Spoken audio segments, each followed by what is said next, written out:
Jorge Sigal y Santiago Kovadlov. Dos ensayistas, dos amigos de la vida. 60 minutos y todos los temas del mundo para conversar. Café La República. El placer de una charla de domingo. Vermut, política, filosofía, poesía y lo que venga. Café La República. Un lugar para encontrarse. Por la 1110. La radio pública de Buenos Aires.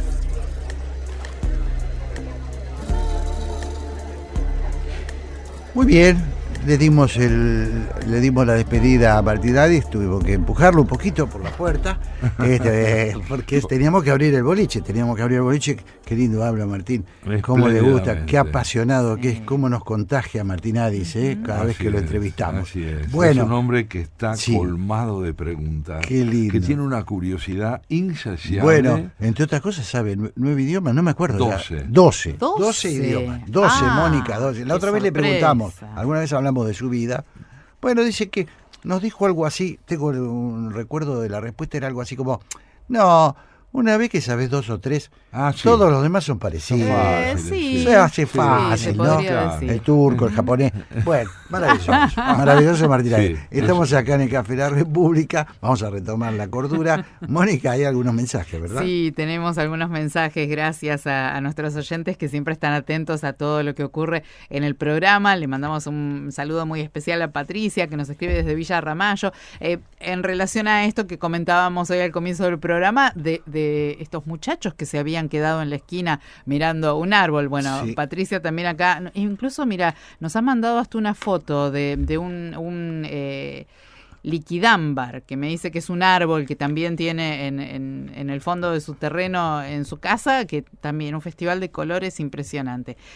Buenas tardes, dice, mi nombre es Marisa, quisiera saber en qué medio fue publicado el artículo de Giuliano da Empoli mencionado en el programa, que lo mencionaste en el comienzo. Sí, fue un reportaje que le hizo el diario El País esta semana. El País está haciendo grandes reportajes en función de cumplir 50 años de la creación del país. Así que salió en el diario El País de España. Ahí está, respondido entonces la consulta a Marisa, que se había quedado interesada en ese artículo. Sí. Buenos días, Jorge, Santiago y Mónica, dice, esta oyente que se llama María de Pilar, que dice que se quedó con ganas de escribirnos en su momento cuando hicieron la entrevista a Horacio Lavandera. Y bueno, menciona un proverbio oriental, que dice, quizás ustedes hayan leído, que dice lo siguiente: un poema es una pintura dotada de voz y una pintura un poema callado. Y la oyente le agrega que la música es una conjunción de los dos. Hermoso el programa, María de Pilar, que nos escucha atentamente. Y hermoso también este aporte, porque nos remite a un tema que en nuestro Café La República permanentemente tomamos, que es la elocuencia que el arte tiene en la caracterización de nuestra experiencia de vida. Así que lo agradecemos muchísimo y sin duda alguna aplicado al gran pianista que entrevistamos vale doble. Así es. Bueno, y entonces Santiago, venimos embalados de la primera hora, pero de verdad. Sí, realmente. Tu editorial, esas reflexiones iniciales que trajiste, tienen a mi juicio un núcleo que vale la pena subrayar y recordar. No reducir a temperamental lo que en el lenguaje del presidente de la Nación responde una meditada estrategia comunicacional. Y creo que eso es importante. Uno advierte que hay una fuerte propensión pública a considerar que el presidente procede como lo hace cuando recurre a su lenguaje brutal, muchas veces, cloacal, muchas veces, a un impulso puramente personal. No es así. Tu editorial prefiere, y yo comparto esa preferencia, como digo, no reducir a temperamental lo que responde a una meditada estrategia comunicacional. Hay en el modo como el presidente se comunica no solo una concepción de recursos para llegar al poder en un medio donde el lenguaje formal, como por otra parte señalaba Natalia Aruguete en su intervención, cansa, donde las convenciones parecen haber ahogado la posibilidad de credibilidad que revestía el lenguaje, este lenguaje que emplea el presidente de la República responde a una corriente, decías vos en tu editorial, vigente entre líderes políticos y de acuerdos de esos líderes con los medios de comunicación. Rehacer desde las plataformas digitales, fueron tus palabras, el concepto tradicional de poder remite entonces a un propósito, a una idea del modo como debe ser ejercida una primera magistratura o en todo caso los recursos en alianza con empresarios, con medios tecnológicos de vanguardia. Esos modales son parte entonces de un sistema de nuevas formas de poder. Me parece muy importante que reflexionemos sobre esto, porque si en política no existe la espontaneidad, tampoco existe en la espontaneidad la ausencia de política. Entonces tengamos esto en cuenta, la advertencia que nos haces desde tu editorial. Y también, por cierto, los aportes que nos ha hecho Natalia Aruguete, especialista en ciencias sociales, investigadora del CONICET, sobre todo cuando nos dice que la pérdida de contenidos palpables en la sensibilidad social, en muchos sectores de la sensibilidad social, con respecto a lo que es la democracia republicana, nace del hecho de no ver satisfechos derechos primarios fundamentales como son la salud, como son la educación, como puede ser en última instancia la habilitación de espacios que otorguen dignidad a la experiencia del trabajo. Ella señaló muy bien, por otra parte, cómo hay entre los medios de información que pierden verosimilitud y aquellos medios que la ganan, entre los jóvenes, entre los no tan jóvenes, una relación de pedido, de demanda y respuesta. Los medios de comunicación que de pronto se imponen como vigentes en sectores que no son los que convencionalmente integran una minoría de lectores de periódicos, también responden a necesidades de generar un mercado y de potenciar la consistencia de valores y de ideas que expresen una identidad social que en este momento estaría desatendida precisamente por la orientación de la gestión política. Y por último diría yo que nada disociado de todo esto está el aporte que nos hace Martín Adis, el autor de Borges y el Eternauta, porque Adis es un hombre que ha investigado la importancia que en la cultura argentina tienen dos figuras que han sabido asociar la tradición a la vanguardia, la investigación clásica a la caracterización del mundo contemporáneo, del mundo en el que vivimos, un mundo donde lo inverosímil aparentemente atribuido a la literatura de ficción, a la literatura de investigación, digamos así, vinculada al mundo de la ciencia ficción, parece estar mucho más cerca de la realidad en la que vivimos de lo que en última instancia podría presumirse. La influencia entonces de Höstergel sobre Borges y de Borges sobre él nos muestran que hay un mundo de cultura clásica circulando en la vida social argentina, que es un referente fundamental para ver hasta dónde llega también la consistencia de la capacidad de preguntar sobre los prejuicios más instalados acerca de lo que es la literatura. Todo esto yo lo advertí en esta primera parte del programa y bueno, es como para terminar esta pequeña síntesis con una pregunta.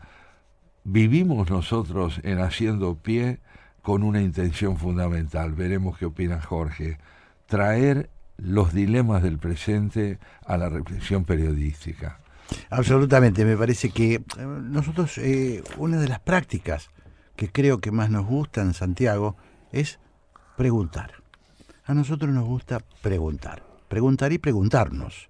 Eso es lo que hacemos cada vez que facturamos este programa, facturamos en el sentido de producimos este programa.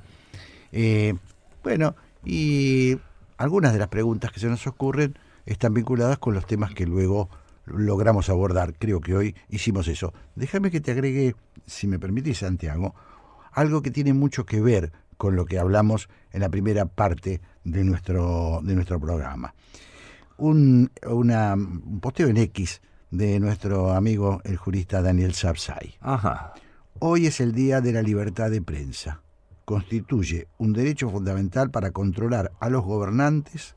El pueblo quiere saber de qué se trata. Bárbaros, las ideas no se matan. Frases que son el sedimento de nuestra república. No los olvidemos. Muy importante lo que decís, porque también viene a matizar la presunción de que la libertad de prensa es una preocupación menor en la sociedad argentina. Exactamente. No y tiene mucho que ver con todo lo que estuvimos hablando en la primera duda, parte sin duda. de nuestro programa. Creo que es fundamental. Y bueno, cuando hablamos de libertad de expresión, cuando hablamos de libertad de prensa, a veces olvidamos qué duro ha sido conquistarla, qué duro ha sido llegar a ella. Mi invitado de hoy, que tiene muchas ganas de conocerte, sí. es nada menos que un señor que vivió en el siglo XVII, entre el XVI y el XVII. ¿Un hombre del pasado, entonces? No, es de una actualidad fenomenal. Se llama Galileo Galilei. Galileo Galilei. Mira, yo venía pensando, cuando me encaminaba hacia aquí, hacia la radio, hacia el árbol del otoño que contemplé en la esquina, venía pensando qué incontestable es el prestigio que ha ganado la ciencia y cómo se ha consolidado, además unida a los avances de la tecnología. Hoy no tenemos, yo diría, la menor duda acerca del modo como la ciencia ensancha los horizontes perceptivos de nuestra conciencia. Pero también pensaba, ¿y esto ha sido siempre así? No.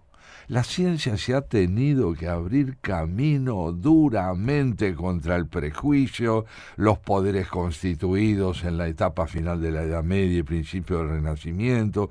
Muchos hombres han pagado con su vida por atreverse a privilegiar las propuestas de la razón sobre las propuestas del prejuicio y el dogma. Y Galileo Galilei, en sus reflexiones acerca de la importancia de Copérnico con el aporte que hace al conocimiento de la astronomía y al desarrollo de la ciencia, es un hombre que nos viene a recordar que esta batalla por la libertad de expresión, esta lucha contra la cerrazón sembrada por el dogma y por la intolerancia a las preguntas, sigue vigente. Hoy lo vamos a escuchar a él reflexionando sobre eso.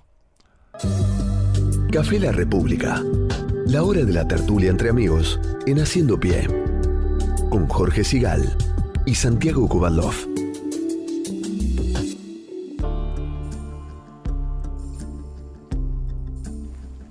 Muy bien, Santiago, estabas empezando a hablar de Galileo. Con Mónica conversábamos en intervalos sobre esta personalidad extraordinaria de un hombre que desde joven demostró interés por el arte, por la medicina, y orientó finalmente su vida hacia la investigación científica.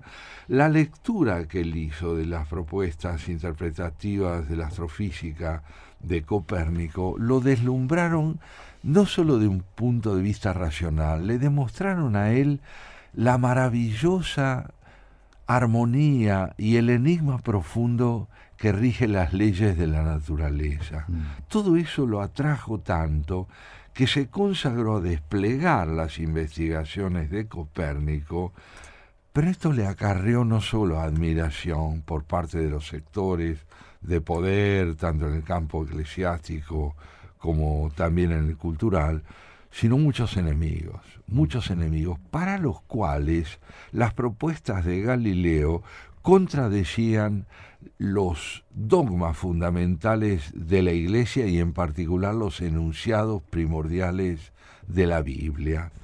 Claro, Galileo es un hombre advertido. Galileo, a principios del siglo XVII, vive en un mundo donde a los grandes disidentes de las tesis centrales de la Iglesia se los quemaba. Claro. La Inquisición los quemaba. Nicolás de Cusa fue un caso inquietante para él. Entonces él, en el deseo de evitar que sus propuestas desembocaran en la posibilidad de que su vida terminara en manos de la Inquisición, busca apoyo en una mujer de extraordinaria cultura en su tiempo, a la que en 1615 le escribe una carta para que la influencia de esta señora, que es Cristina de Lorena, gran duquesa de Toscana, incida ante el poder eclesiástico para que contemple la posibilidad de no concebirlo a Galileo fundamentalmente como un profanador de la Iglesia. Claro. Pero no solo le pide apoyo para que incida, le brinda argumentos en una carta memorable en la que le dice: mis tesis, lejos de entrar en conflicto con las afirmaciones bíblicas, las refrendan y voy a demostrarlo. Y le escribe de este modo. Vamos a leer una carta que tiene 410 años. Galileo Galilei a la Serenísima Señora Gran Duquesa Madre. Hace pocos años que he descubierto, como vuestra Alteza Serenísima lo sabe, numerosas particularidades en el cielo, las cuales hasta entonces eran invisibles, sea por causa de su novedad o por ciertas consecuencias que de ellos se derivan. Esos descubrimientos, al entrar en oposición con ciertas proposiciones comúnmente aceptadas en las escuelas de los filósofos, han excitado contra mí a muchísimos de sus profesores, hasta el punto en que se podría creer que yo he puesto esas cosas en el cielo con mi propia mano, para confundir a la naturaleza y a las ciencias, olvidando, en cierto modo, que la multiplicación de los descubrimientos concurre al progreso de la investigación, al desarrollo y a la consolidación de las ciencias y no a su debilitamiento o a su destrucción, y mostrándose al mismo tiempo más apegados a sus propias opiniones que a la verdad, dieron a la pretensión de declarar estas novedades como no existentes, cuando de haber querido considerarlas con atención, habrían debido pronunciarse por su existencia. Prodigáronse entonces en diversas diligencias y especialmente publicaron escritos henchidos de vanos discursos, pero lo que hace su error más grave es que invocaron allí, en defensa de sus prejuicios, testimonios de las Sagradas Escrituras, extraídos de pasajes que no han comprendido bien y que no corresponden a las cuestiones abordadas. Sucedió que el tiempo revelara progresivamente a todos la verdad de lo por mí sentado. Quienes están al tanto de la ciencia astronómica y de la ciencia natural quedaron persuadidos de la exactitud de mi primera posición, y quienes se negaban a reconocer la verdad de lo que yo afirmaba solo por causa de su inesperada novedad o porque carecían de una experiencia directa de ella, se plegaron poco a poco a mi punto de vista. Pero los hay, aún hoy, quienes, amén de su apego a su propio error, manifiestan hallarse mal dispuestos, no tanto para con las cuestiones que expongo, cuanto para con su autor. Esos adversarios tratan de desprestigiarme por todos los medios posibles. Saben que mis estudios de astronomía y de filosofía me han llevado a afirmar, con relación a la constitución del mundo, que el Sol, sin cambiar de lugar, permanece situado en el centro de la revolución de las órbitas celestes, y que la Tierra gira sobre sí misma, sí, gira sobre sí misma y se desplaza en torno del Sol. Así comienza la carta. Que además está escrita maravillosamente, ¿no? Ensayatore, así se llamaba, sí, una de las obras fundamentales, el ensayista. Vos sabés que en Italia, Mónica también se lo comentaba a ella, sí. En Italia Galileo Galilei no solo está considerado como quien efectivamente fue predominantemente un gran científico, sino como un gran escritor. Como el que le da al ensayo italiano su aliento literario más potente en el siglo XVII. muy poquito después del gran padre de la ensayística, que es nuestro querido Montaigne. Y supongo que estuvo a punto de pasarla muy mal. Muy Galileo, mal, ¿no? muy mal. Casi muy termina mal. en la hoguera, Y fíjate, ¿no? que esa gente a la que él se refiere, Claro, como atacándola personalmente, atacándolo sí. personalmente a él, es gente que buscó un argumento primordial para descalificarlo y poner en riesgo su vida. Sería un profanador de la palabra Claro, bíblica y claro. por lo tanto de los grandes dogmas de la Iglesia. Claro. ¿Cómo reacciona él? Él reacciona de un modo extraordinario. Él dice lo siguiente, y contémoslo primero y leámoslo después. Sí. Dice, no, la Biblia está escrita en un lenguaje que para cualquier persona reflexiva resulta absolutamente alegórico. Porque, ¿cómo va a tener manos Dios, ojos y una voz ronca y una estatura descomunal? ¿Cómo va a ser Dios una figura asimilable a lo que los antiguos representaron en las divinidades paganas? Dios no es un ser humano, ni tampoco sus acciones pueden ser descritas con la gestualidad que las personas tienen. Ahora, ¿por qué los escritores bíblicos han empleado este lenguaje alegórico y antropomórfico? Y porque la mayor parte de la gente no puede entender lo que significa el enigma imponderable de la vitalidad de Dios. Entonces, si nosotros, en lugar de atenernos a la literalidad con que la Biblia busca llegar a los más porque carecen de educación y cultura, nos concentramos en la evidencia de que lo que se ha propuesto el escritor bíblico, los escritores bíblicos, es darnos a conocer el enigma que a todo da origen y vida mediante leyes que son absolutamente cognoscibles por el hombre, advertiremos que entre fe y matemática hay relación. Impresionante, un alegato contra el dogmatismo Notable, aleccionador. ¿no? Sí. Hacer matemática, dirá en un momento, es orar. Claro. La ciencia matemática desplegada a través de sus fórmulas no hace sino poner de manifiesto el milagro de las leyes de Dios. Claro. Dios ha creado un mundo al que ha ordenado mediante leyes, y las leyes con que Dios ha ordenado el mundo son cognoscibles por el hombre por la gracia de Dios, que le ha dado al hombre inteligencia para que conozca. Por lo tanto, yo no estoy contra la fe, la celebro con otro lenguaje. Así lo dice, y fíjense ustedes qué hermosos términos emplea para hacerlo. Advierten además, esos señores, que una posición semejante no solo destruye los argumentos de Ptolomeo y de Aristóteles, sino que trae consigo consecuencias que permiten comprender, ya sea numerosos efectos naturales que de otro modo no se sabría cómo explicar, ya ciertos descubrimientos astronómicos recientes, los que contradicen radicalmente el sistema de Ptolomeo y confirman a maravilla el de Copérnico. Cayendo en la cuenta de que si me combaten tan solo en el terreno filosófico les resultará dificultoso confundirme, se han lanzado a escudar su razonamiento erróneo tras la cobertura de una religión fingida y la autoridad de las Sagradas Escrituras, aplicándolas con escasa inteligencia a la refutación de argumentos que no han comprendido. Han dado, dice Galileo, en la pretensión de que mis proposiciones son contrarias a las Sagradas Escrituras y que en consecuencia son condenables y heréticas.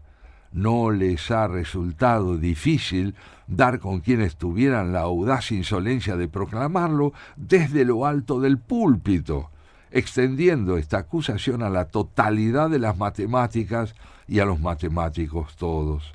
Ya más seguros de sí mismos, insinúan ahora entre el pueblo la creencia de que la autoridad suprema habrá de intervenir muy pronto en este asunto.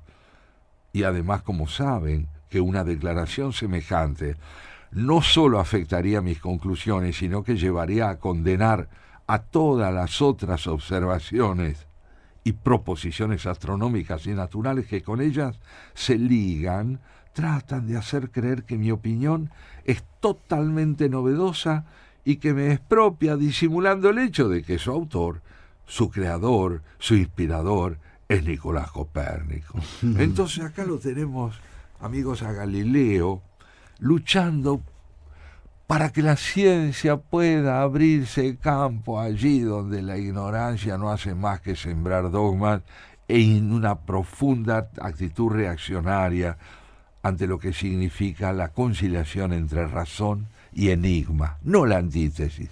El misterio del universo es mucho más evidente allí donde la ciencia prospera que allí donde no lo hace. Claro, claro. ¿No? Sí, hermoso, hermoso, hermoso. Así lo va diciendo entonces él en esta carta dirigida a esta mujer, porque él necesita sentirse defendido, ya que, como es sabido, en un momento dado, pese a todo, la Iglesia, que no atentará contra su vida, en un momento dado lo obliga a retractarse. Qué impresionante. Lo obliga a retractarse, a decir, bueno, sí, mire, es muy interesante lo que usted plantea, sin duda alguna Copérnico propuso algunas hipótesis que para nosotros son considerables, pero el tono taxativo con que usted procede, la idea de que lo que ha demostrado es irreversible si se emplea la razón, nos lleva a nosotros a pedirle mayor cautela. Por lo tanto, le solicitamos que reniegue de la contundencia de sus afirmaciones. Y de allí esa famosa anécdota que hace circular la tradición según la cual Galileo, luego de retractarse, habría dicho con relación a la Tierra, es pur si muove. Es decir, igual se mueve. Aunque yo diga que no, esto no es una decisión mía. Yo no creo en las leyes de la naturaleza. La Tierra es autónoma porque la Tierra sigue leyes creadas por Dios, que son las leyes que dan vida al universo y que yo me he limitado a reconocer en un acto de profunda solidaridad con el enigma y la potencia de la creación divina. Y se mueve. Esto es muy importante porque va a coincidir hondamente con las tesis de Newton, hondamente con las tesis de Einstein, con toda la física contemporánea, recordando una vez más aquella afirmación tan bella de Albert Einstein cuando dice que la verdadera estirpe de un físico no la prueba el hecho de que se interese por el conocimiento de las leyes, sino el hecho de que manifieste perplejidad porque las hay. Qué lindo, ¿no? El hecho de que manifieste perplejidad porque las hay.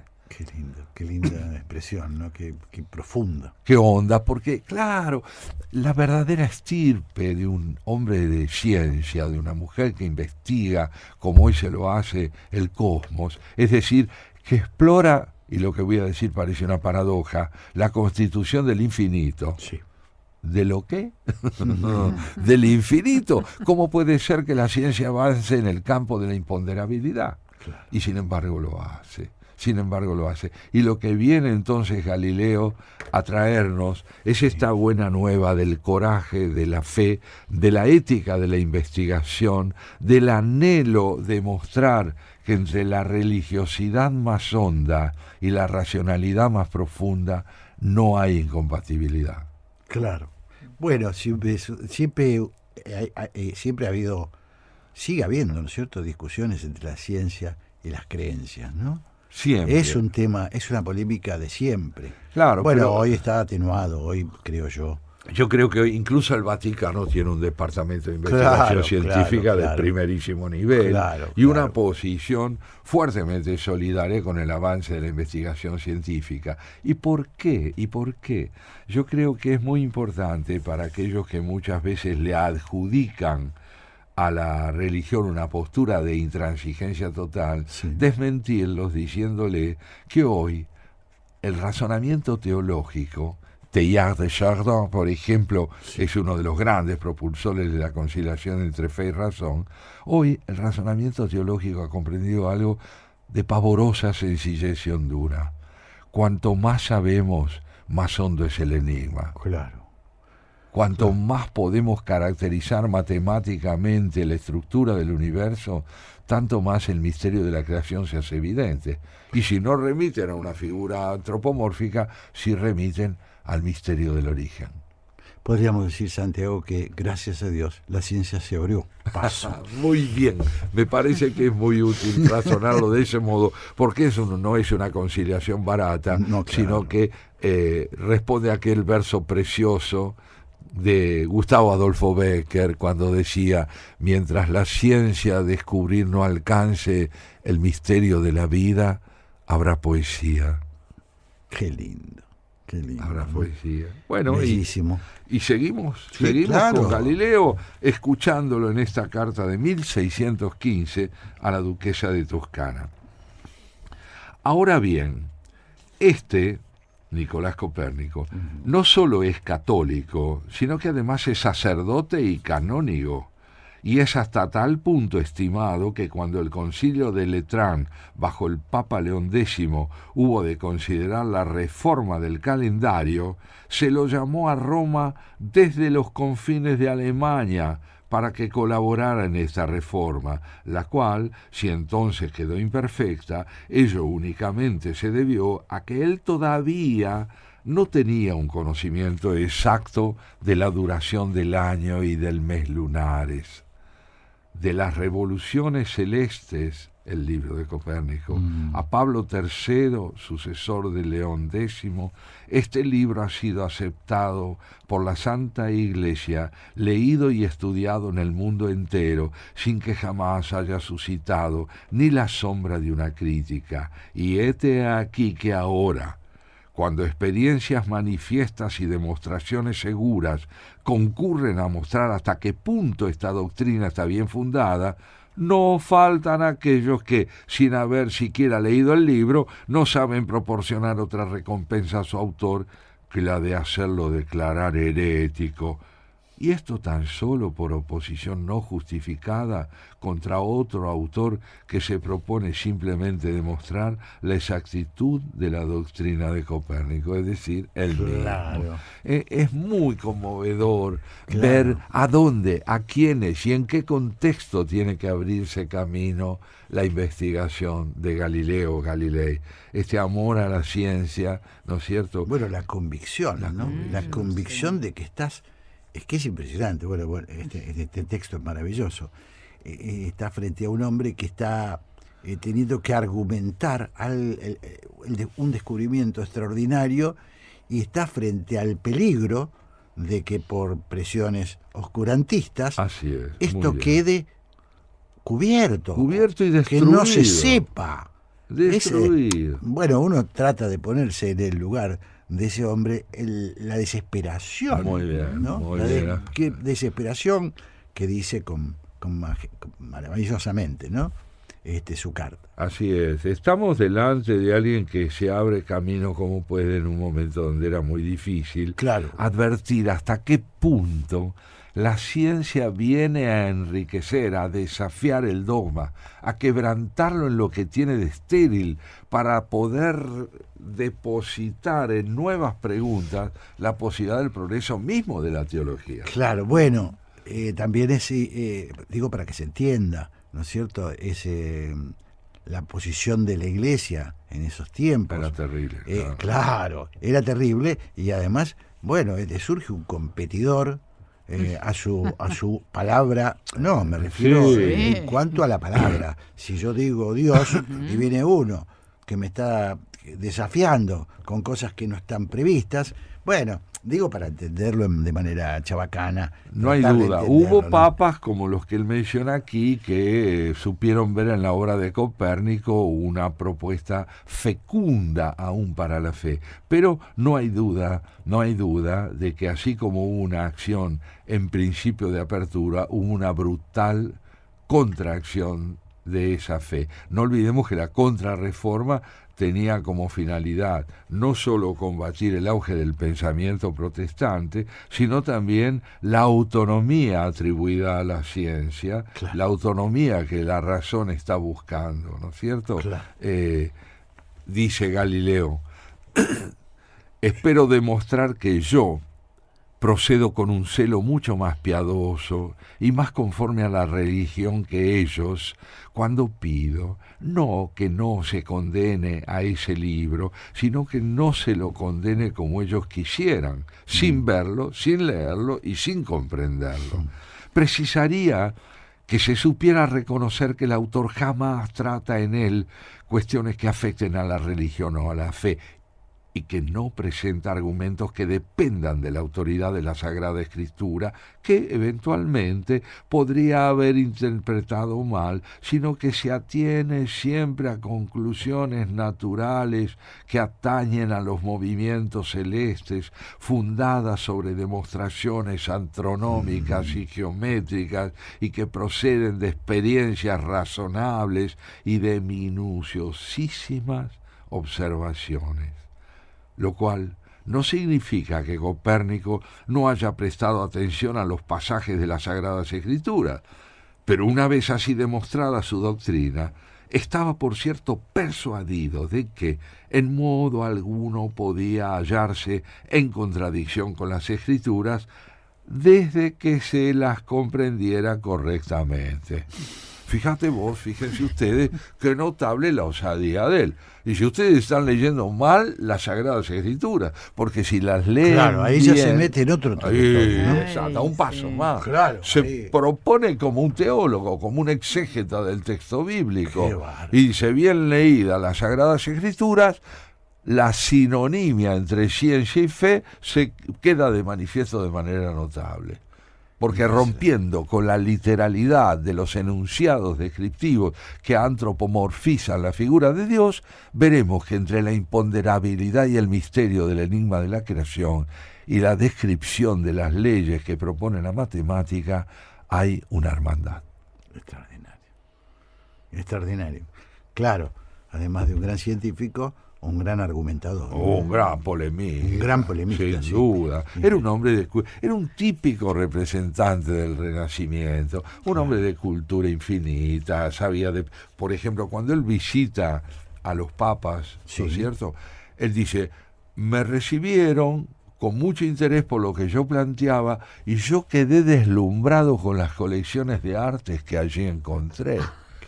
Le interesaba magníficamente la pintura. El comienzo del siglo XVII, en el cual los albores del barroco ya empiezan a hacerse evidentes, le permiten a Galileo poner de manifiesto un sentido orquestal del saber. ¿En qué sentido? En el sentido que nuestra oyente nos decía que en la pintura hay poesía, en la poesía hay pintura, y en la música hay pintura y poesía. Es decir, ese sentido de integración, de comunión. Eso tiene Galileo. Eso tiene Galileo.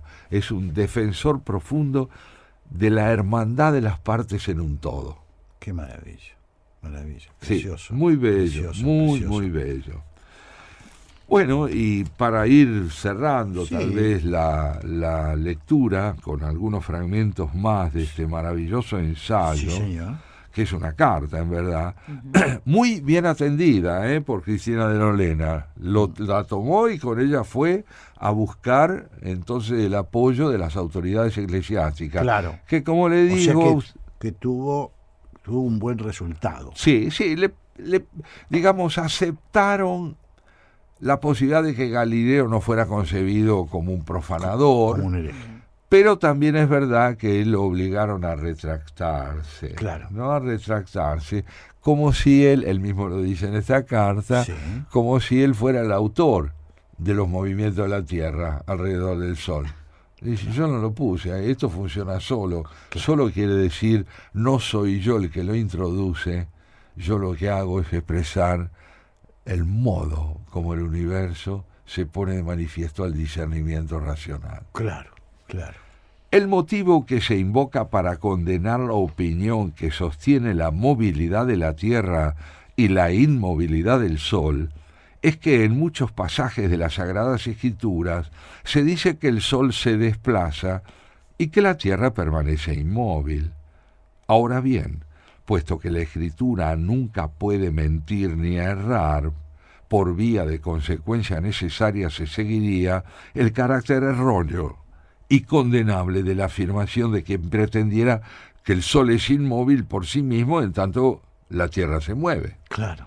A este respecto, ante todo, diré que en efecto es piadoso que se diga y sabio que se sostenga que la Sagrada Escritura nunca puede mentir, toda vez que se comprenda su verdadero sentido. Ahora bien, nadie puede negar, según creo, que con mucha frecuencia ese sentido está oculto y que es muy diferente del sentido literal. De ello se sigue que quien quisiera aferrarse siempre al sentido literal correría el riesgo de descubrir indebidamente en las Escrituras no tan solo contradicciones y proposiciones alejadas de la verdad, sino graves herejías y hasta blasfemias.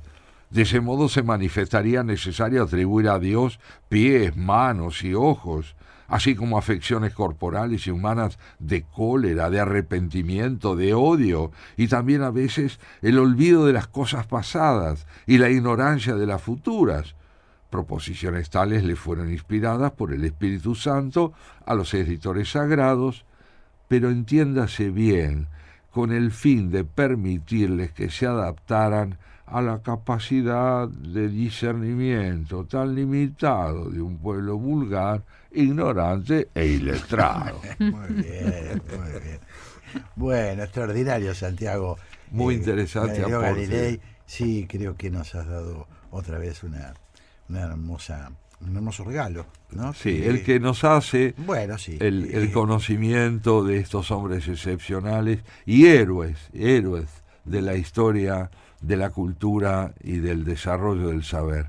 Entre ellos nuestro Galileo Galilei, que vivió entre 1564 y 1642. ¿Querés que nos vayamos a encontrar con la señora Graciela Fernández de Mejide? Vamos, Gabriela. Café La República. Jorge Sigal y Santiago Kovadlov conversan en la Radio Pública de Buenos Aires.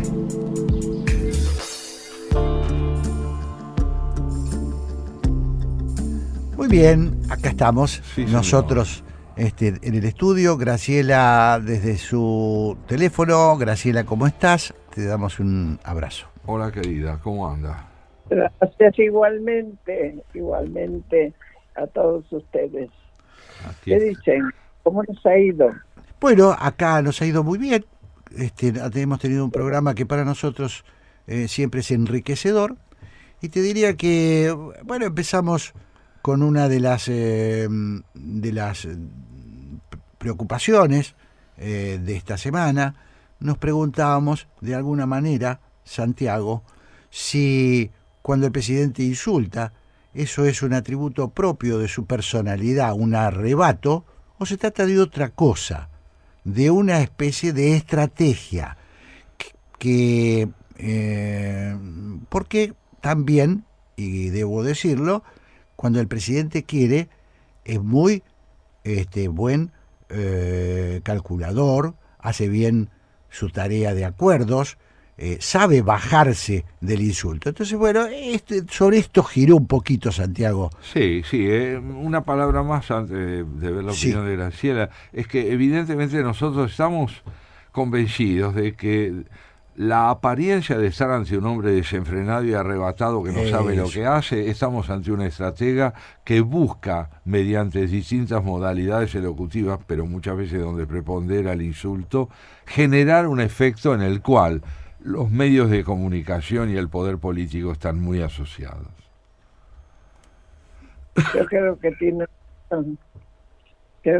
razón, que es posible que al principio pensara que es la forma de hablar, de insultar, de rejuvenecer el lenguaje y ponerlo a tono con el de los muchachos, las chicas y demás, iba a traer beneficios y le trajo beneficios. Claro y le trajo beneficios, porque era diferente, era otra cosa.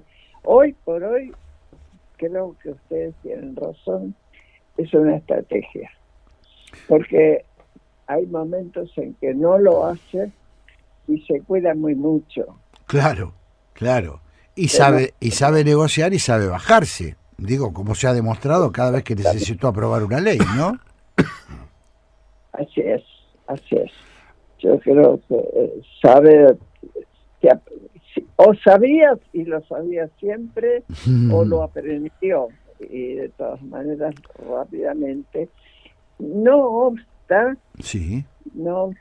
que se nos siga presentando, por lo menos a mí, una pregunta, y es: ¿por qué hay un porcentaje muy grande de gente que no quiere votarlo? Claro. Bueno, porque una cosa es una... No votar. Claro, daría la impresión, Graciela, que estamos entrando en otra etapa, que el primer impacto que causó Milei, sobre todo el logro de estabilizar los precios, está sufriendo un deterioro muy grande. Hay mucho sufrimiento en la población argentina, hay muchísimo sufrimiento en la pobreza extrema, y no solo en eso, en las clases medias que ven que van perdiendo la posibilidad de mantenerse como clases medias. Yo creo que ahí hay un votante que fue muy protagónico de Milei, que está empezando bueno, lo que dicen las encuestas no lo decimos nosotros, ¿no? Lo que dicen los sondeos de opinión. Que Hay cansancio. Hay cansancio, sí. Hay cansancio. Y yo, Pablo y yo vamos a hablar en unos minutos cuando... Sí, en un minuto más precisamente. Bueno, en un minuto con Jorge Osona. Muy bien. Muy Gran bien. Un pensador. Conoce mucho la situación, sobre todo del conurbano. Absolutamente. Así es. Donde abunda el tipo de gente que nosotros estamos caracterizando ahora. Absolutamente. Sí. Vamos a ver qué nos cuenta él. Un experto, Jorge Osona. Ya lo creo. Bueno, Graciela, nosotros nos estamos despidiendo. Viene ahora el noticiero y ya se queda la audiencia escuchando tu programa, El Porqué. Te mandamos un gran abrazo enorme, Graciela, hasta el domingo que viene. Para ustedes también, queridos míos. Chau. Chao.